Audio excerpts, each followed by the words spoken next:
কুল্লু ইসমিন জামি'in মা ইউহিব্বুহুল্লাহু ওয়া ইয়ারদাহু মিনাল আকওয়ালি ওয়াল আফআলি আয-যাহিরাতি ওয়াল বাতিনা।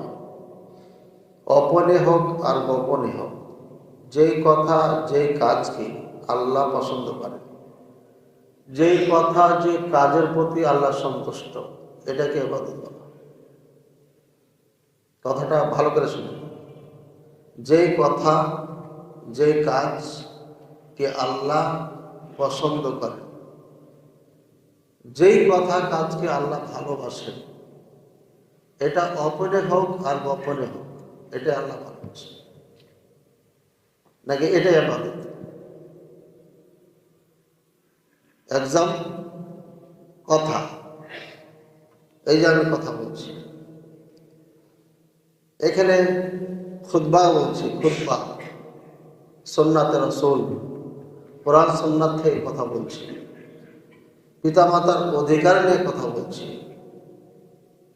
নিঃসন্দেহে এই কথা আল্লাহর পছন্দ এবং এই কথার প্রতি আল্লাহ সন্তুষ্ট, এটা ইবাদত।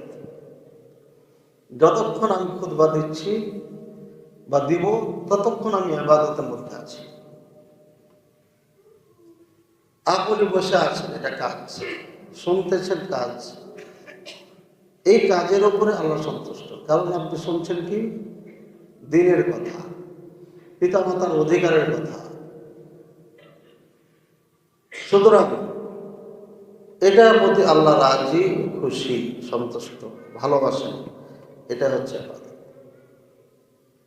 তাহলে আমরা এখান থেকে বুঝতে পারলাম, ইবাদত শুধু 5 ওয়াক্ত সালাত, হজ, যাকাত, সিয়াম এটার মধ্যে সীমাবদ্ধ না।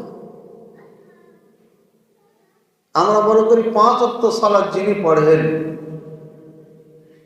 তিনি সব থেকে বড় ইবাদতকারী। তবে এটা সত্য, 5 ওয়াক্ত সালাত যার নাই তার কোনো ইবাদত নাই। ওটা ভালো কাজ, ভালো কাজের বিনিময়ে কিছু পাবে সে দুনিয়াতে, আখিরাতে কিছু পাবে।